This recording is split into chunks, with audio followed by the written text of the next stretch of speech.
আচ্ছা ধরেন তো কোনো এক রাতে আপনি আর আপনার সন্তান গভীর ঘুমে আচ্ছন্ন, তবে হঠাৎ করে মাঝরাতে ঘুম ভাঙতেই দেখতে পান গোটা শহর পানির নিচে তলিয়ে গিয়েছে, এমনকি আপনার ঘরের মধ্যেও পানি ঢুকে পড়েছে। ঠিক সেই সময় আপনার কাছে ফোনে বলা হলো উদ্ধার করতে নাকি হেলিকপ্টার পাঠানো হচ্ছে, তবে ওই হেলিকপ্টারে শুধুমাত্র আপনি একাই উঠতে পারবেন, কোনোভাবেই আপনার সন্তানকে নিতে পারবেন না। এমন কঠিন সিচুয়েশনে আপনি ঠিক কী করবেন বলুন তো?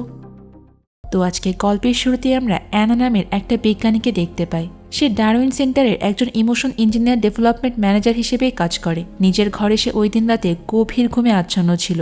সামনে যে কি বিপদ আসছে এই সম্পর্কে তার বিন্দুমাত্র ধারণা ছিল না। এরপর রাতে যখন হঠাৎ করে তার ঘুম ভেঙে যায়, তখন দেখতে পায় তার ঘরের মধ্যে কোত্থেকে অনেক পানি ঢুকে এসে পড়ছে। এরপর সে অবাক হয়ে জানালার দিকে তাকায় আর দেখতে পায় চারিদিকে পানিতে পুরো থই থই করছে, এমনকি অনেক জোরে বৃষ্টিও হচ্ছে। এই পানির পরিমাণ মুহূর্তের মধ্যে এতটাই বেড়ে যাচ্ছে যে বড় বড় বিল্ডিংয়ে 2 তলা থেকে 3 তলা পর্যন্ত ডুবে গিয়েছে।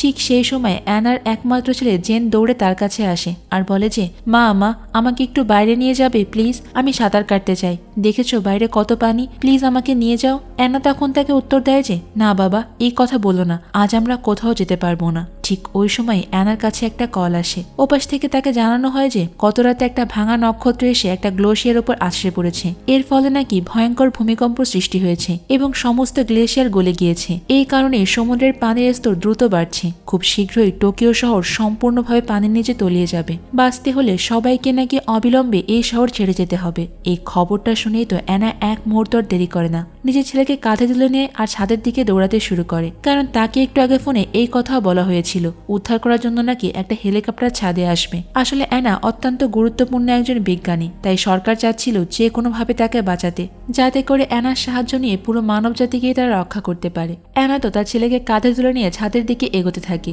কিন্তু ওই সময় সিঁড়িতে তখন অনেক পরিমাণ মানুষ। এত মানুষের ভিড়ে অ্যানা নিজে এক পাও চলতে পারছিল না। আর তখন তারা দেখতে পায় যে ছাদের দরজাটাও বন্ধ, মানে এখান থেকে বের হওয়ার কোনো রাস্তা নেই। বাধ্য হয়ে অ্যানাকে তখন নতুন পরিকল্পনা করতে হয়। সে ছাদে যাওয়ার জন্য অন্য কোনো রাস্তা খুঁজতে থাকে, কিন্তু নিচে নেমে এসে দেখতে পায় যে সমস্ত লিফটও বন্ধ আর সিঁড়িগুলোতে জিনিসপত্র এমনভাবে জমেছিল যে সেখান থেকে যাওয়া প্রায় অসম্ভব। ঠিক তখনই আবার বিশাল একটা পানির ঢেউ তাদের বিল্ডিং এর দিকেই ধেয়ে আসে এবং সরাসরি অ্যানার ওপরে আছড়ে পড়ে। চারিপাশের সবাই তো পানিতে পুরো হাবুডুবু খাচ্ছিল। অ্যানা নিজেও তখন তলিয়ে যেতে লাগে। সে পানিতে প্রায় ডুবে মরেই যাচ্ছিল। ঠিক ওই সময় হিজো নামের একটা ব্যক্তি সেখানে চলে আসে।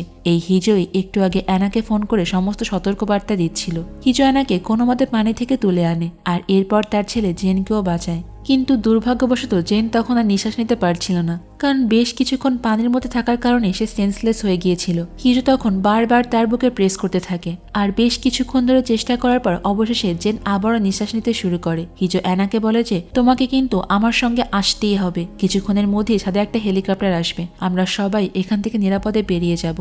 কিন্তু হিজো খুব ভালো করেই জানতো এই হেলিকপ্টার আসলে শুধু অ্যানাকে নিতেই আসবে, তার ছেলেকে নয়, এমনকি হিজো কেউ নয়। তবুও সে এখানে নিজের সর্বোচ্চ দিয়ে চেষ্টা করছিল যাতে করে কোনোভাবে অ্যানাকে এখান থেকে উদ্ধার করা যায়। ঠিক তখনই আবার অ্যানার ফোনে আরেকটা কল আসে। তাকে জানানো হয় যে বিল্ডিং এর সব পাইপলাইন খুব শীঘ্রই ফেটে যাবে, তাই অবিলম্বে তাকে রুম ছেড়ে বেরোতে হবে। অ্যানা, হিজো আর জেন তখন দ্রুত বাইরে বেরিয়ে আসে।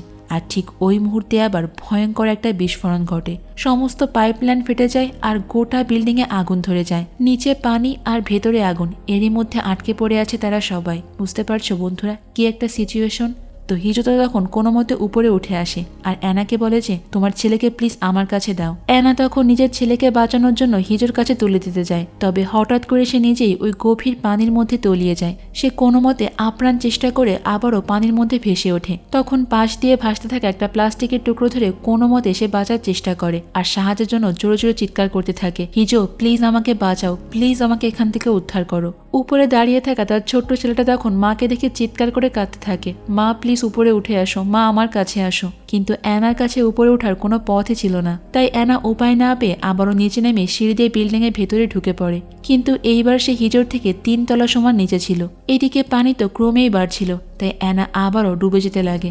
ঠিক ওই সময় সে লিফটের ভেতর থেকে একটা বাচ্চা মেয়ের চিৎকারের আওয়াজ শুনতে পায়। সে ওখান থেকে বারবার বলছিল প্লিজ আমাকে বাঁচাও। অ্যানা যখন সাহায্যের জন্য বাইরে আসে তখন আবার দেখতে পায় যে সেখানে কিছু লোকেরা মানুষের জিনিসপত্র লুটপাট করছে অ্যানা তখন তাদেরকে পাত্তা না দিয়ে বাচ্চা মেয়েটাকে বাঁচাতে চলে আসে, কিন্তু ঠিক ওই সময় আর একটা বিশাল ঢেউ এসে আছড়ে পড়ে আর অ্যানা ওই মেয়েটাকে আর বাঁচাতে পারে না। ঠিক ওই সময় আবার অ্যানা হিজোর গলা শুনে উপরে চলে আসে আর দেখতে পায় যে তার ছেলে জেন প্রচন্ড অসুস্থ। অ্যানা তো জেনকে কোলে নিয়ে দৌড়াতে থাকে, কিন্তু হিজো তখন বলে যে আমাদের দেরি হয়ে যাচ্ছে, তুমি এখন তোমার ছেলেকে ছাড়ো আর দ্রুত আমার সঙ্গে আসো, তুমি তো চাইলে তোমার ছেলেকে আবারও তৈরি করতে পারবে। এই কথা শুনেই তো অ্যানা প্রচন্ড রেগে যায় আর ছেলের এমন অবস্থা দেখে তো সে একসাথে কান্নাও করতে থাকে। সে বারবার হিজোকে বলছিল যে তুমি দেখতে পাচ্ছ আমার ছেলে মারা যাচ্ছে, যে কোনো উপায় আমার এখন ঔষধ দরকার। তাই এরপর সে দৌড়ে উপরের একতলার এক লোকের বাড়িতে যায় আর জোর করেই ঢুকে পড়ে। সেখানে কিছু প্রয়োজনীয় ওষুধও সে পেয়ে যায়, সেগুলো ব্যবহার করে সে কোনোভাবে তার ছেলের প্রাণটা এ যাত্রার মতো বাঁচিয়ে নেয়। এখন তো অ্যানার সামনে আর কোনো পথ ছিল না, হয় সে হেলিকপ্টারে উঠে নিজের ছেলেকে এই বিল্ডিং এ মরতে ছেড়ে দেবে, আর না হয় ছেলের সঙ্গে সেখানে তাকেও মৃত্যুবরণ করতে হবে। একজন মায়ের পক্ষে এই সিদ্ধান্ত নেওয়া যে কত কঠিন তা হয়তোবা তোমরা সবাই বুঝতে পারবে। তো অ্যানা শেষ পর্যন্ত তার সিদ্ধান্তটা নিয়ে নেয়, সে তার ছেলেকে নিয়ে ছাদে যাবে আর তারপর যা হবে তা পরেই দেখা যাবে। হিজো তখন অ্যানাকে আবারও বলে যে দেখো আমার মনে হচ্ছে সবই ঠিক হয়ে যাবে, বাইরে রোদ উঠছে, ঝড়ও অনেকটা থেমে গিয়েছে। অ্যানারও তখন মনে হয় যে হয়তো বিপদ কেটে গিয়েছে, কিন্তু ঠিক তখনই দূর থেকে একটা ভয়ঙ্কর বিশাল ঢেউ তাদের উপর আবারও আছড়ে পড়ে আর পুরো বিল্ডিংটাই তো চোখের সামনে ধ্বংস হয়ে যায়। হিজো তখন ভয় পেয়ে জেনকে কোলে তুলে নেয় আর ছাদের দিকে দৌড়াতে শুরু করে। পেছন থেকে অ্যানাও ছুটে আসে। তারা প্রায় ছাদে পৌঁছেই গিয়েছিল, কিন্তু অ্যানার তখন ভয়ে বুক কাঁপতে থাকে, কারণ সে ভালো করেই জানতো ছাদে পা রাখা মাত্রই সেনারা তাকে নিয়ে চলে যাবে আর তার ছেলে সেখানেই থাকবে আর হয়তোবা একটু পর মারাও যাবে। তবে শেষ পর্যন্ত তারা ছাদে এসে পৌঁছায়, সেখানে আর্মি অফিসাররাও চলে আসে। তারা জেনকে অ্যানার থেকে আলাদা করে ফেলে, এমনকি তার চুলটাও কেটে ফেলে, তার মাথায় এরপর একটা চিপ বসিয়ে দেয় আর এই চিপের মাধ্যমে তারা জেনের সমস্ত অনুভূতিটাকে নিয়ন্ত্রণে নিয়ে নেয় আর এরপরেই প্রকাশ পায় আসল সত্য। কিন্তু কেন তারা এরকম করলো বন্ধুরা? এর পেছনে রয়েছে একটা ভয়ঙ্কর রহস্য। আসলে অ্যানা ছিল একজন অত্যন্ত মেধাবী সায়েন্টিস্ট, তাকে দিয়ে বিশেষ এক ধরনের ইঞ্জিন বানানোর পরিকল্পনা ছিল, যার নাম আসলে ইমোশন ইঞ্জিন। সরকারের কাছে এমন একটা অত্যাধুনিক মেশিন ছিল যার মাধ্যমে তারা মানুষের মতো দেহ তৈরি করতে পারত, কিন্তু সেই দেহগুলোর ভিতরে কোনো আবেগ বা অনুভূতি থাকতো না, কারণ সেগুলো ছিল শুধুমাত্র রোবোটিক বডি। আর অ্যানার কাজ ছিল ওগুলোর ভিতরে আর্টিফিশিয়াল ইন্টেলিজেন্স দেওয়া। আর এই ইমোশন ইঞ্জিন বানানোর ক্ষমতা একমাত্র অ্যানারই ছিল।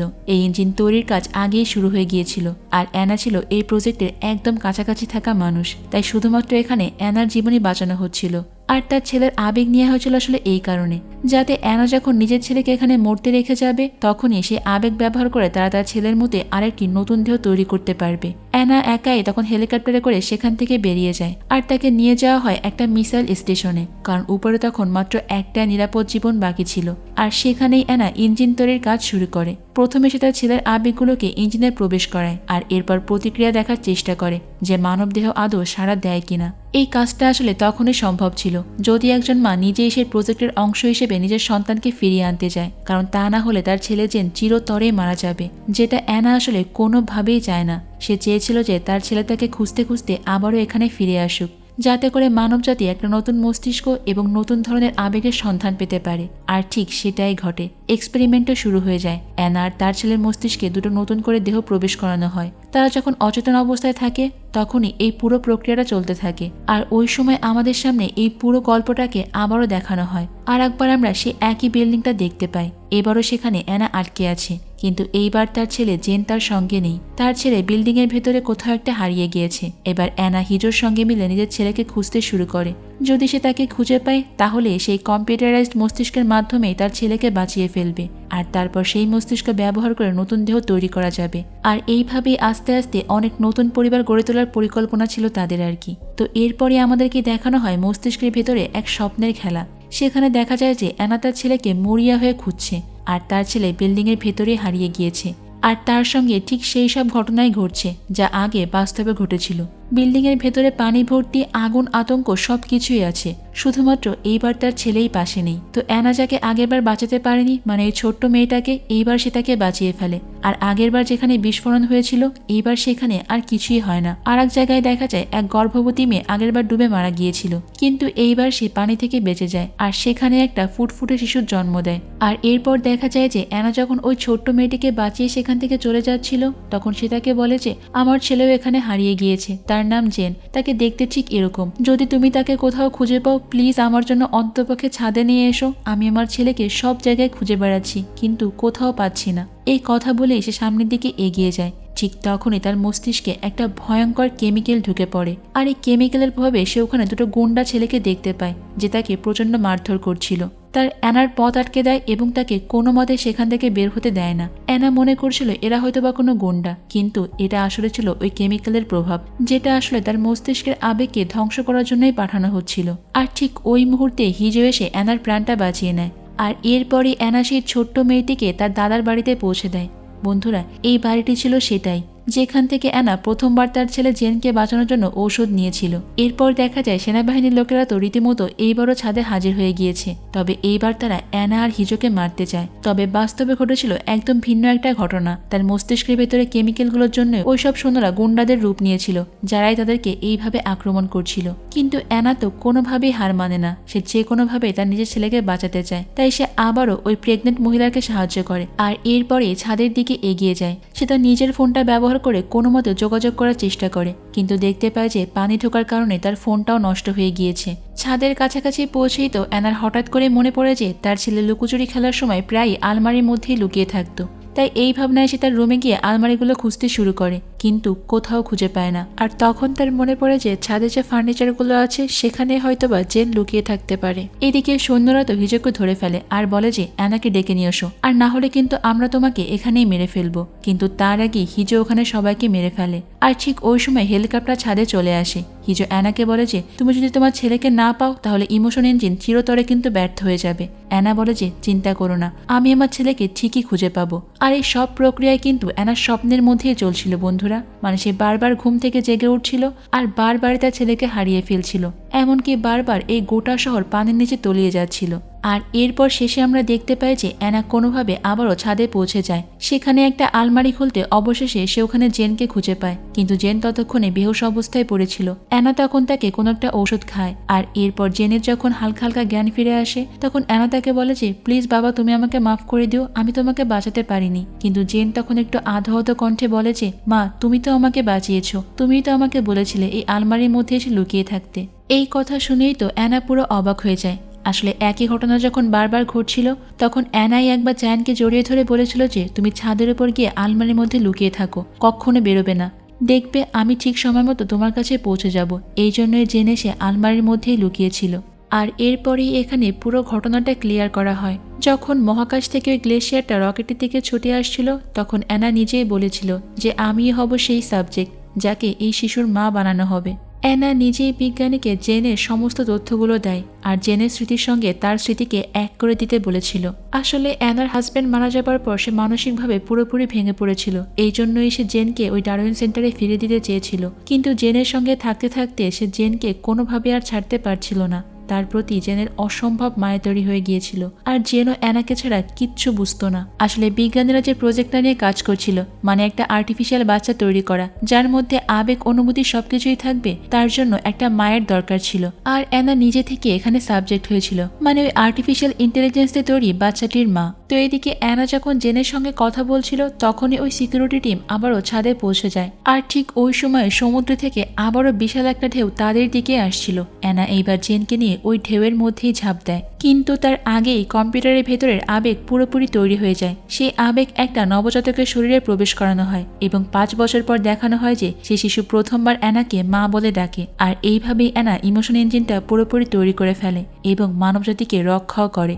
গল্পের একদম শেষ দৃশ্যে দেখানো হয় যে একটা মহাকাশযান পৃথিবীর দিকে এগিয়ে যাচ্ছে একটা নতুন জীবন এবং নতুন সম্ভাবনার খোঁজে।